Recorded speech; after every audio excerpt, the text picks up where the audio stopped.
And that habit and those feelings are such a mess for this man who has swallowed every negative feeling he's had since he was castrated. And listen, the like writer in me, the person who loves stories, thinks it's so tasty. The human being inside me thinks it's like the saddest shit she's ever read in her life. It can be both. It can be. This book does both.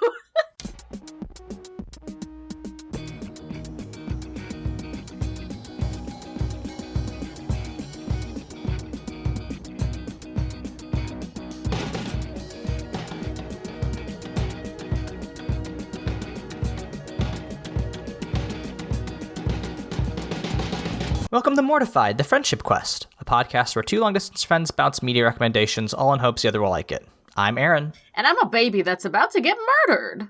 And this week, we snatched the mandate of heaven for ourselves with She Who Became the Sun.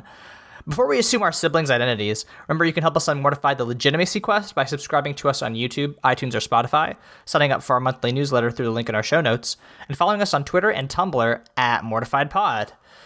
So, Leyla... Aaron? I know we've already read one book this year by a Chinese diaspora author about the historical oppression of women with main characters who transcend the gender binary, but how would you feel about it if we read another one? Okay, listen, hear me out. So I love this book. I do. I wish I had read it any other week. Yeah, I think unfortunately we both had kind of a difficult week, and that is going to affect how this episode runs. So sorry about that, Shelley Parker-Chan. I know you're doing great. I don't think you need the Mortified seal of approval, but you're gonna get it. But listen, I like this book. It's gonna come tinged with some sour notes that have nothing to do with your beautiful novel. No, your novel's great. But yeah, it's just the hosts have been having a rough one, but we're still here producing content for our listeners. So, shall we do the plot summary and then talk about our feelings? Yeah. Okay. So, She Who Became the Sun by Shelley Parker-Chan is a book about a little girl who is born into a famine, and then it gets worse. Once her father is killed by bandits, after he, by the way, tries to sell her to them as food, which, you hear a lot of tell of little girls getting sold as, concubines and such. I think food is worse. Anyway, after this happens, her weak-willed pussy-ass brother kills himself. I say that because that's how the book frames it. I mean, that is kind of how the book frames it. He is a traumatized child. He does kill himself. And she steals his name and goes off to become a monk. She lives peacefully in the monastery for a long time with her best friend Shuda. And then the general of the Mongol army, the eunuch general, General Ouyang, shows up, and because he felt insulted by the abbot, burns that shit down.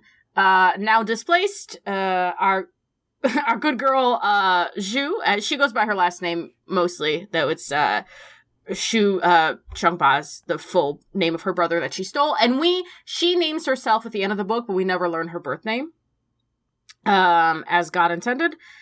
She continues on to, through a series of happy accidents, sad accidents, betrayals, and political movements, basically becomes the general of this rebel army in the south. Meanwhile, on the Mongol side, ruled by Lord Yesin, who is the Mongol prince in this situation, my good, tragic General Ouyang, the eunuch general, is plotting his revenge for the Mongols having killed his whole entire family against Lord Yesin.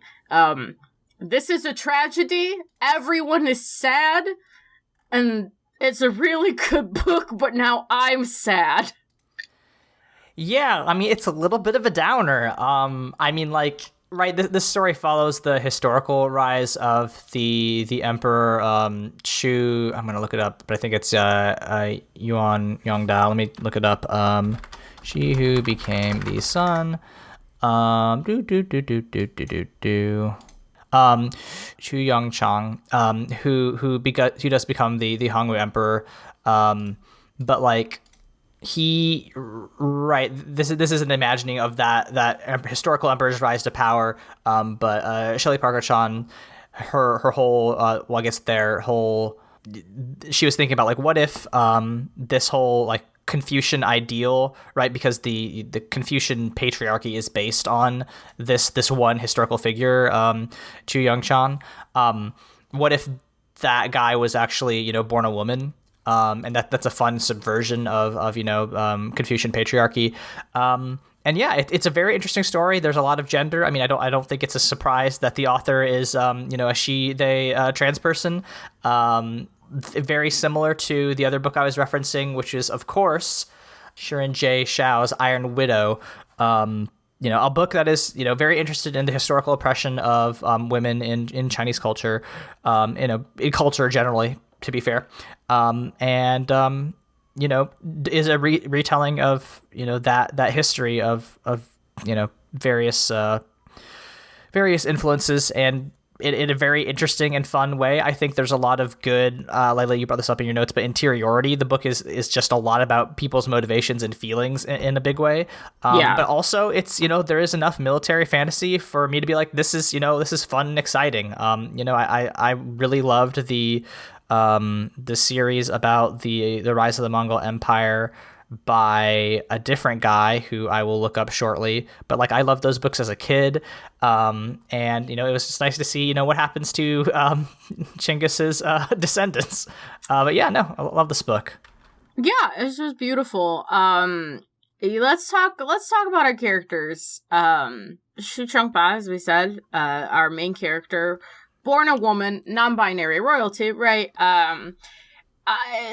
So I was a little callous about her brother's suicide earlier, but like she genuinely is that callous about it, and most of the first part of the book is from her perspective, which it was almost jarring to leave her perspective. Yeah.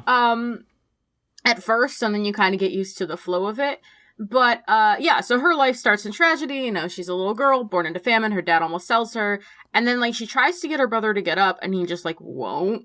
And then she finds him dead, and that's how we find out that she can see ghosts, in like a very real way.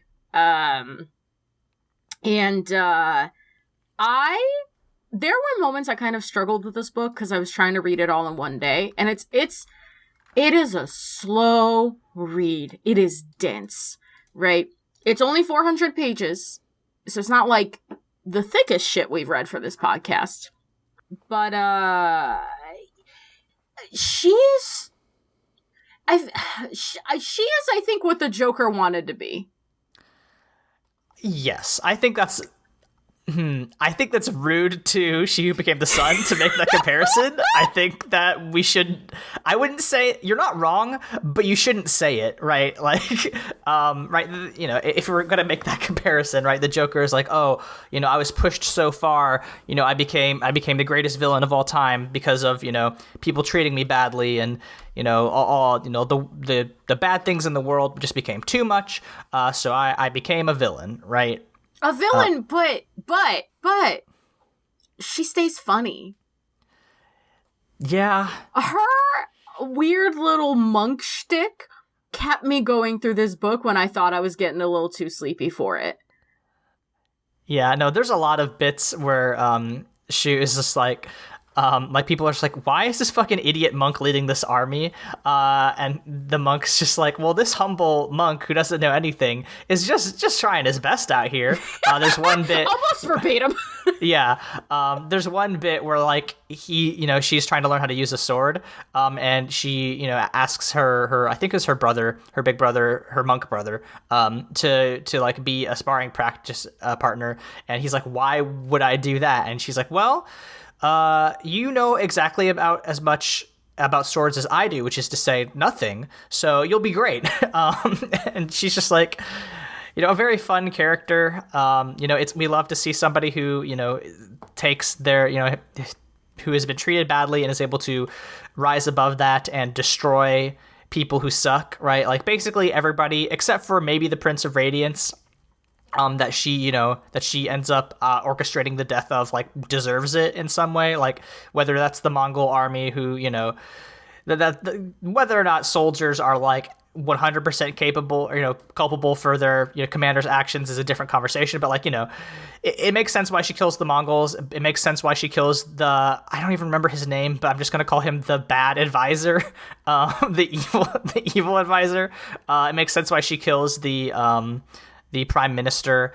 Like she in like her like shitty monk teacher, like she gets him fired. Like all of that is in pursuit of, because the fact like they wronged her, or like they intended to do her harm. She's pretty much the only like really like truly bad thing that she does is kill the Prince of Radiance at the end. Yeah. And like like I think that's what we like. We like to see complicated heroes, and that's just what you give up when you try to become an emperor, right? You have to, that's the conflict between her and her love interest, right? Is she sees the good in the world, and Chu is just so blinded by her own ambition. She's also very flippant about life and death, right? Like, but in a way I found her pretty intimately relatable all around. Other than the power fantasy, I've kind of given mine up a long time ago. Yeah. But whatchamacallit, the flippancy between life and death was interesting to me because, not to get too grim on Maine here, but nobody appreciates life quite like somebody who has contemplated suicide in the past. And I'm the kind of person who I am just wrapped with ennui all the time nowadays because I contemplated suicide in the past. And so seeing somebody who's like come so close to death and danger all the time, and then just having her fight for her life so hard, even if it's like a little bit flippant about killing, I don't know, 10,000 men and her brother's suicide and, burning that guy alive and doing all these murders. Like you said, like she's not wholly unjustified in thinking and acting in the way that she does. She's a chaotic little goblin about it, and I love that for her. Yeah, she's great. Do you like Shuda, her big brother? I believe he's just like a nice guy. Yeah, like I think probably my favorite bit is like, so Shu becomes a monk, right? She fakes her way to get into a monastery, assumes her dead brother's name, and Shuda is this guy who becomes like her monk buddy, basically, and they like share the same bed for like 10 years while they go through monk training. And at the very end, or not nearly, basically at one point, they're talking and it's revealed, Shu is like, wait, you knew that I was a woman the whole time? And first he's like, listen, Shu, maybe some of these other fucking old monks don't know what a woman's body feels like, but I do, because I fuck, which is very funny. Fucks. The book makes sure we know that he fucks. Yeah, and that's great. We love a king who fucks, but he's also just like, how could, despite the fact that you have a woman's body, how could you not be my brother? And like, that was really nice. And, basically he's just like basically her number one guy the rest of the book, except for the one bit when he does attack them with his small bandit army, but then it gets resolved and it's fine. For like a second. All right, it's a light raid. Nobody even gets stabbed too hard. It's fine. It's fine. As soon as he recognized her, it was all good. General Ouyang. So Ouyang's my favorite character in this book. Absolutely same. That bitch is gonna die. Oh yeah, 100%. He's gonna try to fight the Mongol Empire. Death is coming for that man, but I love him so much. I mean, like, so Ouyang's great because, like, one, he is the foil to Shu in many ways, because like as a eunuch, right? He was castrated as a young boy, and they are constantly, the book is constantly, and he himself is constantly comparing him to a woman. Like, he has the face of a woman, is the way that they phrase it, and right? He hates it. Yeah, I mean, he's not thrilled. I mean, it's not, listen. He was castrated as a child and kept as a slave. It's understandable that Ouyang has some resentment. I get it. One of the most so he has. I think his narration is like my favorite because it's so like observant and incisive in a way that no one else's is. And he has some of the most heartbreaking fucking passages in this entire novel. An overall heartbreaking novel, as we've mentioned. And I think one of them was a moment where he did get compared to a woman. It was when Yasin came to him drunk, and they were talking, and the two of them have this fucking unhinged sexual tension where Ouyang is like super repressed. So there's a surprise fisting scene in this book, and that's less horny than the tension between Ouyang and Yasin. Yeah, it's incredible. It's wild. And so Yasin puts his hand on Ouyang's face, like a tender little touch. They're having this moment where, like, man, they've like never even like shook hands, right? Like they've never touched each other. And Yasin's got his one hand and a hand on his face, and he says, "Wow, your face really is beautiful, like a woman's." And that is like the first major rift in their relationship, because it is a level of like gender dysmorphia, resentment, like hate, like all of these things. I love that scene. It broke my heart. Yeah, I mean, it's great, right? Like, Yasin's tragedy is that he loves Ouyang, like, as much. Like, I don't know that it's right. I want to say that he actually, like, has romantic love for Ouyang, although, there is, like, there's a lot of tension between them. But, like, he definitely loves him, like, the way that you love somebody, like, your closest friend. But, like, his big, flaw is that he does not understand Ouyang's actual emotional conflict and pain, right? Because Ouyang is not, I don't think he's either half Mongol or like 100%, I forget the ethnic group, but it's, starts with an N. Yeah, Nandrin. Yeah. And like right, so he, is not accepted among the society of the Mongols who, he's a commander of Mongol armies, but like everybody hates his guts. And like, his inability to be like fully integrated into the society that he has become like, one of the best generals in, right? Mongol culture like is pretty happy with, whatever you can do as long as you're good at like fighting. But like, he is still excluded because of his ethnicity, because of his like weird, because of his mutilation and the shame that came with it. And because of the fact that he, has a quote unquote woman's face.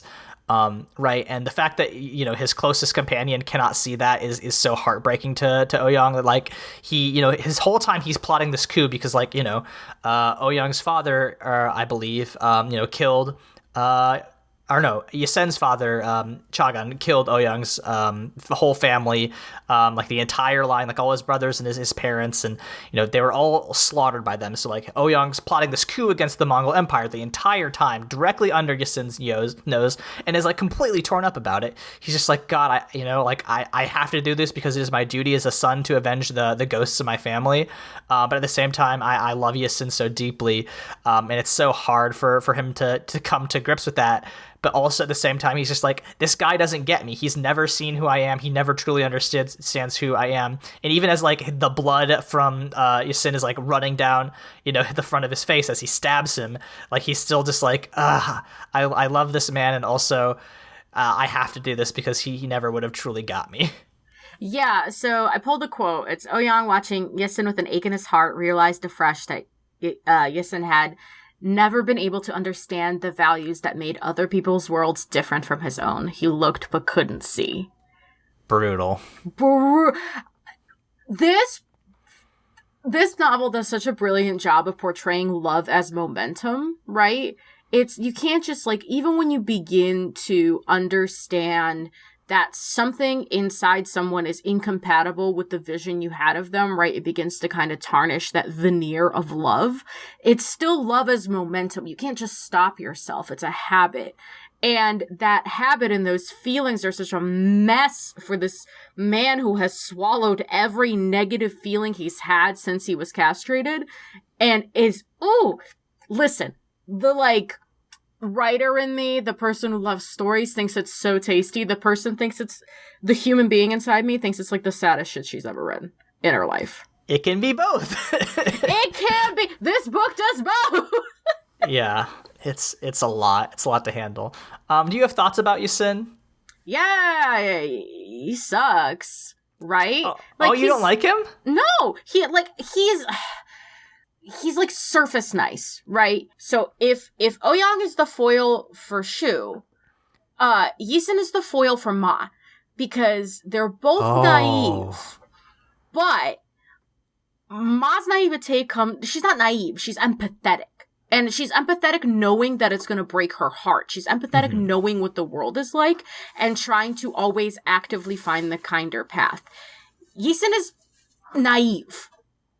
He's naive because nothing has ever been denied to him. He is the first son. His understanding of the world is just incomplete because he's never had to struggle. Yes, there's that the narration in that bit when they are touching when Xiran is drunk, and like, you know, Ouyang's just like, oh, and now he's pulling away. He's just like, oh, the prince just saw something. You know, he was just reaching for one of his possessions, right? That is how he feels about, you know, that embrace. Because that's right. I think Xiran, right, is just like a spoiled rich guy. That being said, because I read the Conqueror series by Conn Iggulden, that's the series I was trying to reference earlier, I just kind of like have a general nice feeling about the Mongols in a way that probably isn't appropriate. I still also have the same nice feeling about Julius Caesar, because I read, you know, 4 books about the Roman Empire / the Mongol Empire, and I spent a lot of time with those characters' interiority, and now I just kind of associate them with being like kind of nice guys, even though historically that's not the case. But you know, I think that's a very good point to compare Xiran to Ma. Yeah, because you don't get Xiran's perspective a lot, you see him through the eyes of his lover, and it's like, it is such a tragic and complicated and frustrating love, because like, you love the man, you hate what he stands for, and you're coming to the slow realization that he is not the hero you want him to be. It kind of reminds me of Madeline Miller's Song of Achilles too, right? Because Patroclus like sees Achilles as a hero until they actually come to battle, and then his naivete is what gets his lover killed, right? So yeah, I man, he just made me feel bad, you know? I guess there's one character that, because we also get the perspective of Lord Xiran's adoptive brother, and I guess that is his redeeming quality, is wanting to see the best in his adoptive brother, even though, you know, his brother hates his guts. Wanting to see the best in him, but not wanting to see reason. Right? Like, because the whole conflict between him and his brother is, one, Xiran never stands up for him ever in front of his father, and wholly wants to believe that his father will just accept him if he learns how to fight. He doesn't. And 2, he doesn't ever believe his brother when he's like, I didn't kill our dad, right? I didn't push him off a cliff. It's like, that's the big rift between them, because in that moment, like, what would have happened if the brother had accused Ouyang of plotting a coup? He would have never believed him. Exactly. Yeah, that's true. Yeah, you know, I love it. Sometimes you have to have a tragic, you know, rich guy who, you know, doesn't see the things the way they actually are, because his life is great, until it comes crashing down around his head. It's a lesson on kindness versus the responsibility of power, right? Because a nice guy like Xiran could have maybe done fine if he wasn't a powerful lord whose decisions had weight on people's lives, but because they did, his ignorance and naivete is not an asset. It's not like a worldview that's valuable or positive like it is for Ma. It's a fucking detriment. Yeah, sure is. I mean, the thing about Ma is that, like, you know, I like Ma because she, you know, picks battles that she knows she's going to lose and fights them anyway. Like when she, you know, constantly is going up with little Guo and like her shitty fiance, and she's just like, I'm gonna put all these like poetry notes in your armor to, you know, protect you from arrows. and like, you know, when she like stops these guys from harassing an old lady, and they just like throw her into the street and then steal from the old lady anyway. Like she picks these battles, and you know, knowing that she's like fucked doing them anyway because nobody appreciates her. And it's just so nice. I like Ma as a character. I love her. She has big anime protagonist energy. She cries a lot. Yes. Which I love. In a different world, she would be the protagonist of a shonen. But unfortunately, she has the love interest of somebody who wants to be an emperor, which makes you screwed. Yeah, she does though. Like, I don't know. Like speaking of an interiority, everyone else is so concerned with the machinations of war. She is concerned with the machinations of people, which is fun. A fun break from that machinations of war. Where, you know, she's so focused on like finding a kinder way, and what I like about her versus Lord Yeason is that you're right, like she picks the battles, but they're also battles to her, right? Like her kindness isn't just like a trait, it's not just like a thing. She wants the kinder outcome, and she knows that that's a fight. Mm-hmm. And she's realistic about it because of the way she grew up. Her whole character arc of like, she just accepts her fate, you know, she's gonna marry little Guo, this is her shit, it's fine. And then this chaotic little monk shows up, and it's like, don't you want something? Aren't you tired of being nice? Yeah, exactly! Don't you just want to go ape shit? I loved those chapters almost as much, or probably just as much as I loved the chapters of Ouyang just like coming to terms with the fact that he's been swallowing his feelings for 2 decades. She's so controlled, right? And she's trying so hard not to give in to this like awful fate, but then she keeps thinking about this ugly monk. She's like, fuck, what did you do to me? I love that. I love a frustrated but kind young woman who just cries and gets fisted in the 3rd act. Listen, God bless. I'm proud of them. I think they're doing great. Listen, if you are missing a hand, you gotta do whatever it takes, baby. Yeah, I mean, there's only a couple other characters. You know, Prime Minister, Evil Minister. They're kind of just plot contrivances. You know, they're kind of like conniving, manipulative dudes who are obstacles to choose rise to greatness. Well, one of them is conniving and manipulative. The other one's paranoid and a coward. Yeah, and they both die. They do both die. No, Evil Minister doesn't die. He's going to show up in the 2nd book.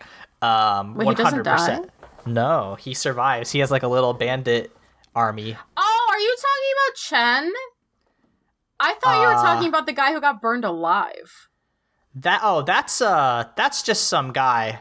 Yeah, fuck that guy. I mean, he's dead. He's fucking dead. No, I'm talking about the right minister or whatever. Yeah, Chen. Or maybe the left minister. I don't know. Minister Chen. Yeah. Right minister Guo. Yeah, he'll show back up. He's got his little band of bandits. Yeah. Yeah, and then you got Guo and little Guo, the right minister and the right minister's bitch ass son. Yeah, they were there. They both, one of them gets drawn and quartered, the other one gets flayed alive. It's pretty bad. Yeah, I mean, listen, we've read books with worse war crimes, but that was still a tough fucking read. Here's the thing. I think Shelley Parker-Chan is very good at description. I think there's some incredible descriptions of scenery and emotion, and in the battles, I think the battles are very well done. Of course you do, you fucking dweeb. Yeah, because I'm a big fucking nerd. Yeah, but there's a couple torture death scenes that are a little bit tough. They're a little tough. I also found all the descriptions of grief tough. Like especially Ma's grief. Ma grieves. She grieves like a poem. She's very, you know, she puts it all out there. But yeah, a beautifully written book.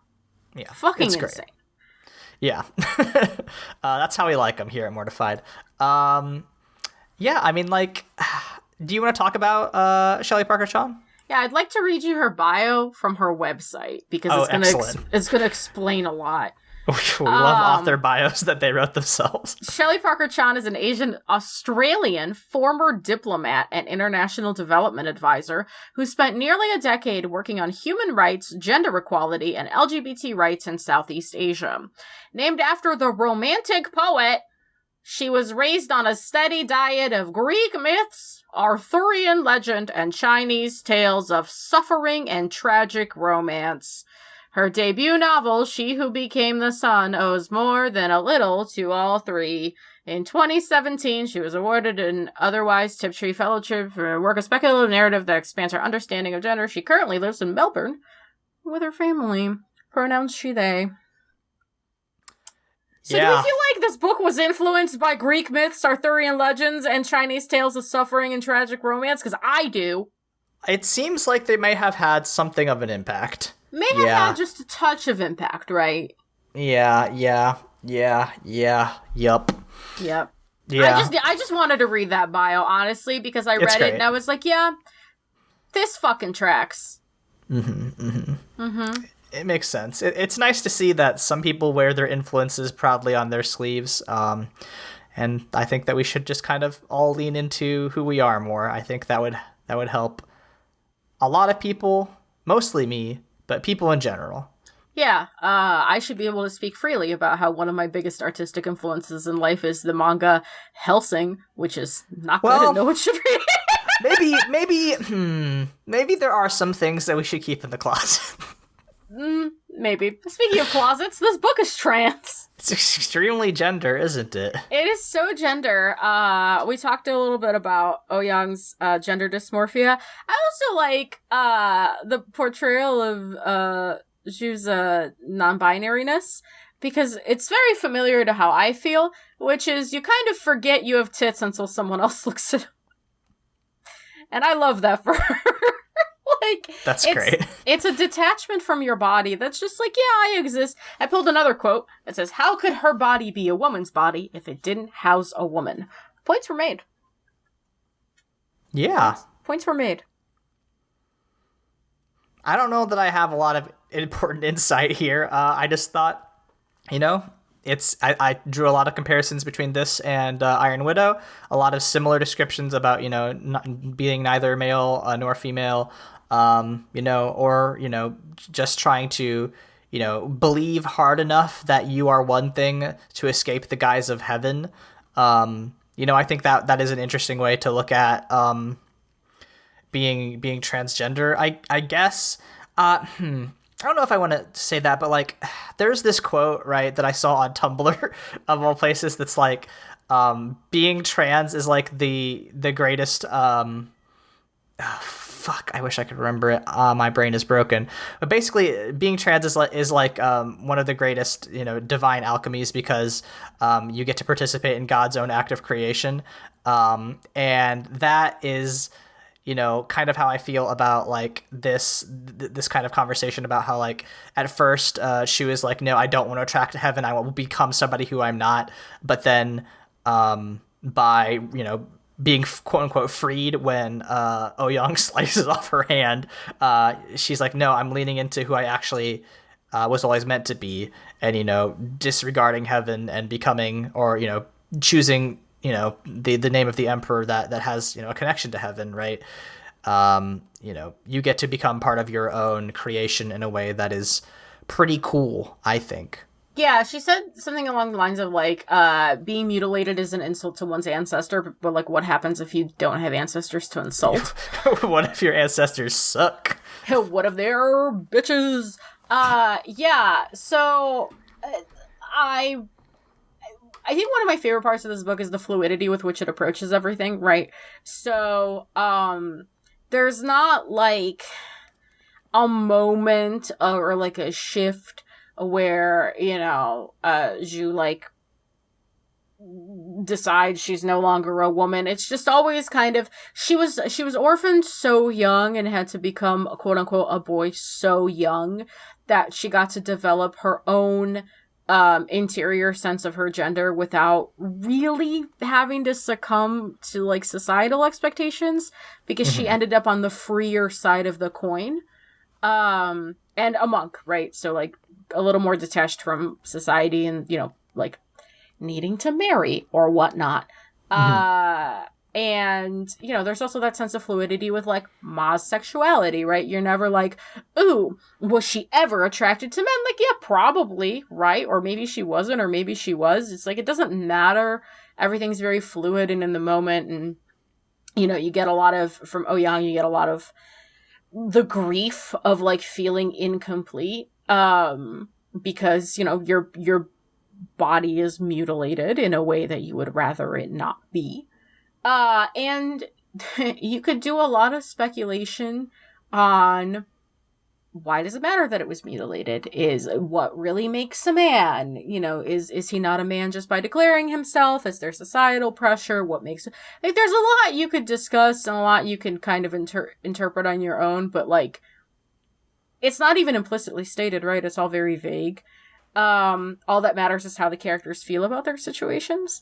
And yeah, it is a very in-depth exploration from somebody with a lot of lived experience and a lot of context, and I love it. I think it's great, and I think we need more stuff like it. Yeah. A+. What did you think about, so, this is a very well-written book. There's a lot of conversations about, what you owe to your family, what you have to do with fate, if is fate something that you are bound to, or is fate something you choose, people being set on their path to their fate, like moths being drawn to flames. That imagery pops up constantly. So that's all very good. What does it mean that only the people with the mandate of heaven can see ghosts? That might just be a world-building bit. I don't know if there's any deeper metaphor. We're not smart enough to figure it out. No. Not this week, we're not. I like it, though. It's spooky. Yeah, no, I think it's cool that, like, basically you can if you believe hard enough, you can manifest your ability to be emperor.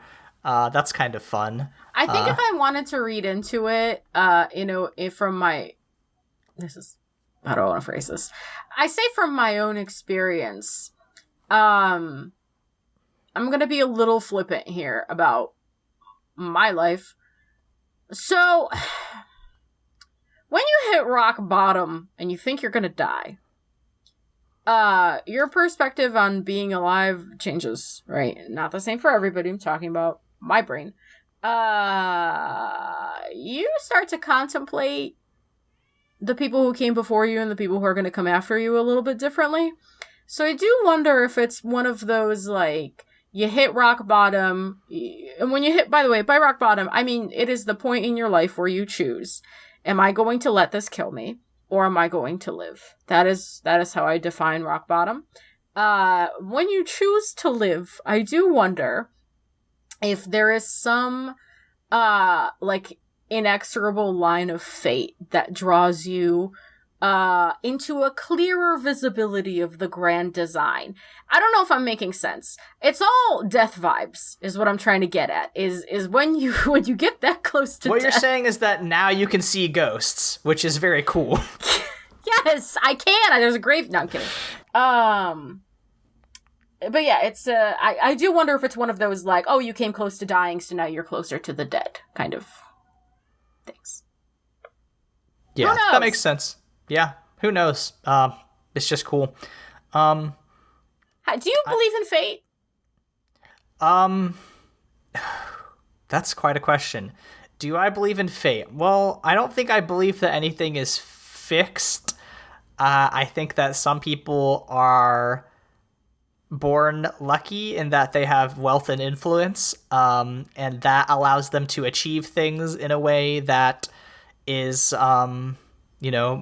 are more able to, quote unquote, achieve their fate, i.e., become, quote unquote, important people because of the positions of their lives, right? There's a mandate of heaven, and it's called inherited wealth, right? There's a reason we've had multiple presidents from the same family. There's a reason that monarchy was hereditary for a while. I wonder if there's, like, a conversation to be had about, like, the difference between somebody being able to have become, quote unquote, manifest their own fate back in the 14th century versus now. I wonder how technology has either hindered or improved one's ability to, to achieve greatness, as the book would put it. But no, I spent too much time thinking about God's plan in high school to believe in fate truly anymore, because I had a lot of conversations with a very conservative church history teacher, which did kind of make all of that kind of conversations laughable. So, no, I guess is the short answer. Interesting. I don't either, but I did like that this book, because the thing that makes Ouyang and Zhu foils is that one of them believes in fate and the other one believes they are fate. So it's an interesting perspective. Yeah, I don't either, right? There's circumstance, but I don't believe anything is fated or fixed. Again, coming from the perspective of a person who one day realized nothing fucking matters. In like a fun nihilism way. I was gonna say, yeah, that's just being part of the Umurangi generation, right? I don't know, it's part of something. It's a new mental illness I have. Mm-hmm. We love to see it. Anyway, I'm sure we've already done something similar to this, but like, if you were gonna do a historical retelling along the lines of this, like, but with like some fun changes that are personal and important to you, do you have anything in mind that you'd like to do? See, the problem is the thing I would do is already done, right? They already put a wizard in the Romanov It's Hamilton, Empire. yeah. Oh, fuck off.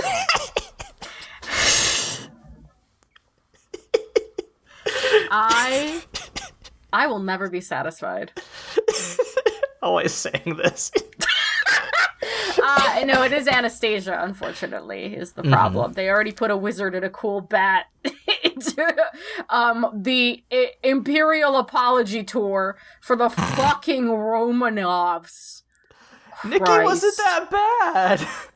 Yeah. Oh. All right. For the record, I am not a fan of Tsar Nicholas II. No one is. No one should be. You seem to have an idea written down here. Please pitch it to me. So I'm hoping to have my current book done by the end of the year.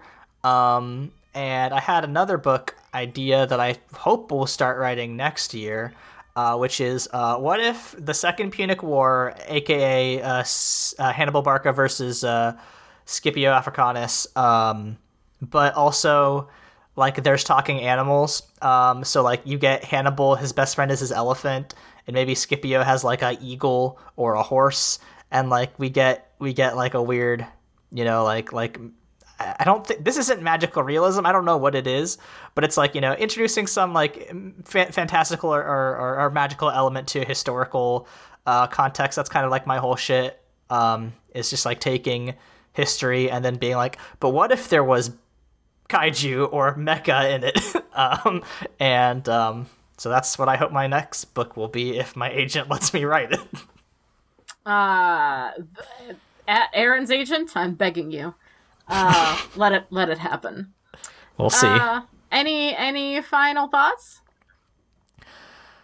It's a good book. I mean, sorry, listeners, that we're both drained, but like, you should read this. I mean, also, it's part of if you're on any part of book Twitter or TikTok, it is part of the Sapphic trilogy, which also includes The Unbroken by C.L. Clarke and The Jasmine Throne by Tasha Suri. If you like lesbians, listen. I read The Unbroken. Pretty fucking good. And I haven't actually read any of Tasha Suri's, although I have Empire of Sand. They're good. We should read. That's the thing. You keep telling me to read Empire of Sand. I just haven't got around to it. I'll reread it. It was good. Yeah. No. Check out all those authors. They're all great. And She Who Became the Sun. I might be on sale for $2.99 right now, according to the author's Twitter. So sick. Go get it. Yeah. Anyway. When we're not talking about lesbians, where can we be found on the internet? Oh, man, I'm mostly talking about lesbians. You can find me at LEYLSES on Tumblr, Twitter, and Instagram. You can find me there. I don't know what you're going to find, but you can find me there. What about you? You can find me on Twitter at AaronSXL, where I tweet about tabletop RPGs, health policy, and writing. I do video essays and reviews of tabletop games. That's at AA Voigt on YouTube.